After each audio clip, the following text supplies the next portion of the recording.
All right, Larry Krueger here from the Pig and a Pickle Krug Show with a little Golden State Warrior video. The Vegas over-under is already out on the Warriors' win total for next season. We'll talk about that, and are they over or under the number, in our opinion? We'll get into it next. But first, we're brought to you by Pig and a Pickle, the best barbecue in all of Northern California. Check them out. They're in Corte Madera and Emeryville. They're open 7 days a week from 11 a.m. till 8 p.m., or until they run out, and they do run out. Get some brisket chili. Go say hi to Damon and Mary. Tell them that Larry Krueger sent you. And this video is also brought to you by Underdog Fantasy. Check the link in the description. Use the promo code KRUG, KRUEG, and they will match you up to your first $100. Well, the Vegas over-under totals, the win totals for the upcoming season are already out. And the Warriors over-under is 43.5 wins. So, what do you think? I mean, do you like them over or under the Vegas total? It's something that we look at every year. They're usually right on the money. So, just take last year, for example. Vegas opened the Warriors last year, and they set the over-under at 48.5 wins. And they went under. They finished with 46 wins. But I mean, that's really to say that they're going to go under 48. That means they had to win 48 or less, and they won 46. So 48.5 over under means 49 wins, and they would have gone over. But they went with 46, so they went under. This year, they've dropped their total from 48.5 wins to 43.5 wins. Now the offseason's not over yet. It is interesting, though, because Joe Lacob has said, I think we're, as good as we were last year. Well, are they? I mean, let's talk about that for a second. They lost Klay Thompson, Hall of Fame player who averaged 39, shot 39% from beyond the arc. So he still was a pretty good three-point shooter last year. So you lost Klay, he goes to Dallas. You lost Chris Paul, he went to San Antonio. So you lost two key players right there. And what have you done? You added Lindy Waters, who played off of the bench for OKC, pretty good little shooter, bench player. You added Quentin Post out of Boston College in the draft, kind of a stretch five, perimeter shooting big man. And then you added three veterans. You added Buddy Hield, who's a really good shooter, and one of the best shooters in the NBA. 40% three-point shooter throughout his career. Undersized kind of combo guard. He's probably more of a 2 than a 1. He's not a point guard. He's a 2 guard. But he still moves well, and I think that's going to be a really nice signing. They added DeAnthony Melton, who a lot of people really like. Melton's had lower lumbar back issues, and if he's over those back issues, he's a really nice two-way player. He's a terrific defensive player and will get in your face on the perimeter.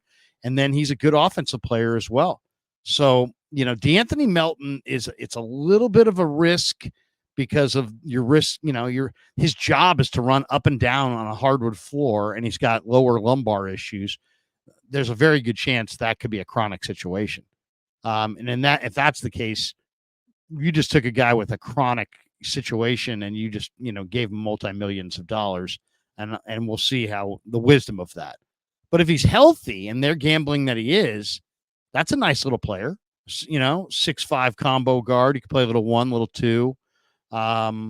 Smart player, high basketball IQ, pretty good shooter, really good defender. There's a lot to like about Melton if he's healthy. I like Buddy Hield because I really think Buddy Hield physically still has quite a bit left.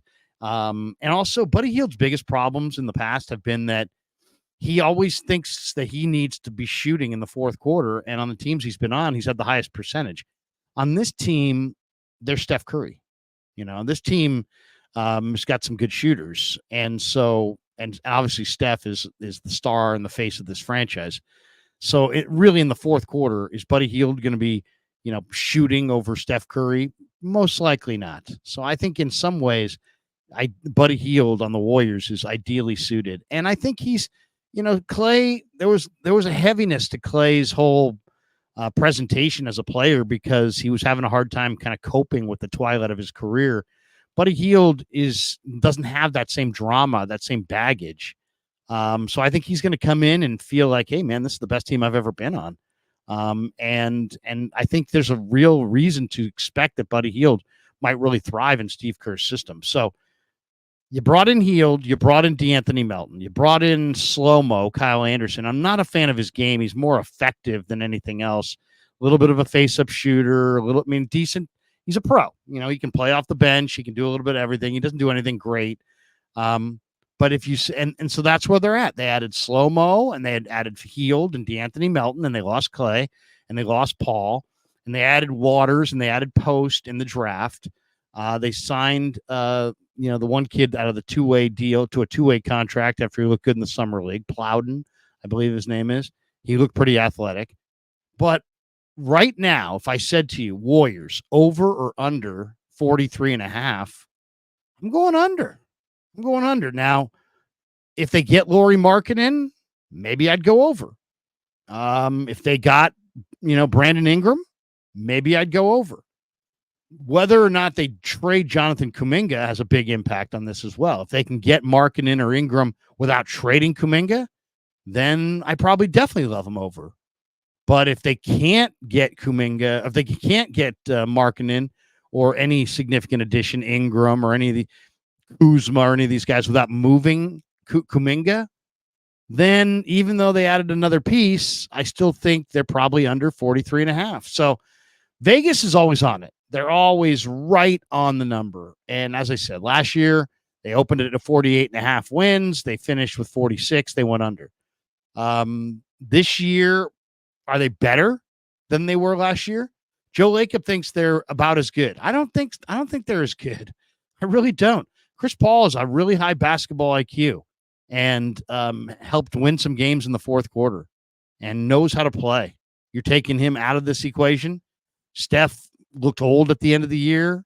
There is no player on this team that's going to give Steph any relief from playing the one and ball handling. I mean, if they acquired a significant starting point guard and you could play Steph, off the ball a little bit at the two, I'd even give the Warriors a little bit of an advantage just for that, right? Just the fact that they were able to, find another player to kind of free Steph up from the workload of having to handle all the time.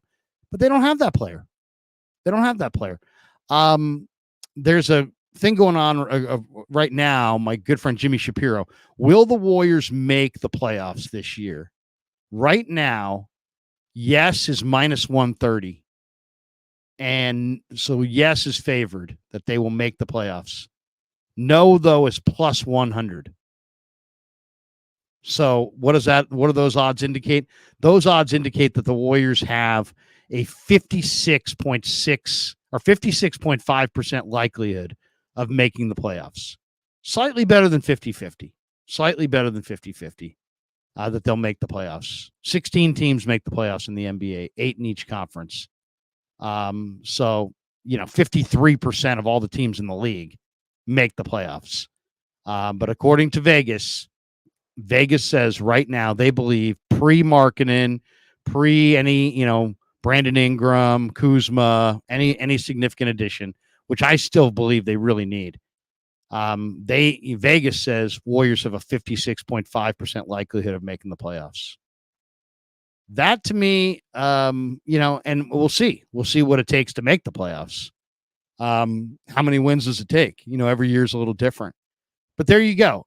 What do you like? Do you like the Warriors over 43.5 or under 43.5? Right now, I'd say under. If they can come away with Lauri Markkanen and not move Jonathan Kuminga, I like him over. If they can get Brandon Ingram without moving Kuminga, I like him over. If they could get Kyle Kuzma and not have to move Jonathan Kuminga, I like him right on the number, but maybe slightly over. But right now, in my opinion, I think I'm with most Warrior fans. It's not that I hate the offseason thus far, but they still are one clear upgrade away from being a team that's going to be a playoff team. Right? Last year, they got trounced in the play-in tournament by Sacramento. I think they're right now on pace to be just a slight bit worse than that this year when you figure in another year of regression for Draymond and Steph, another year of age, factor in the moves they've made, who's come, who's gone. I'd say they're maybe a game or two worse than what I had them at last year. and last year they won 46.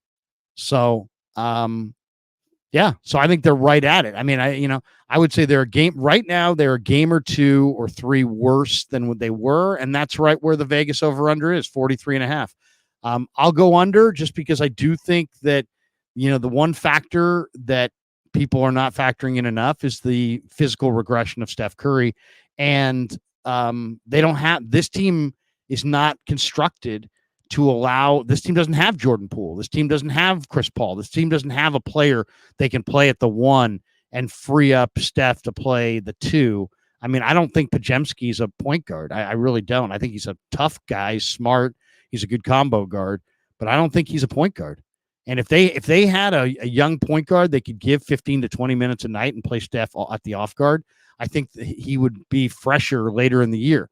But as it's currently constructed, where he's got a man serious minutes at the point guard spot, I think they're 40. I'd say they're a 40 to 42 win type team, and that is under. So leave your comments in the comment section below. Click, like and subscribe to help the channel grow. Thanks to Pig and a Pickle for being the title sponsor of the Krug Show. Thanks to Sharp Corner Sports Cards and Collectibles for sponsoring this video. Thanks to all of you guys for supporting the Krug Show on YouTube.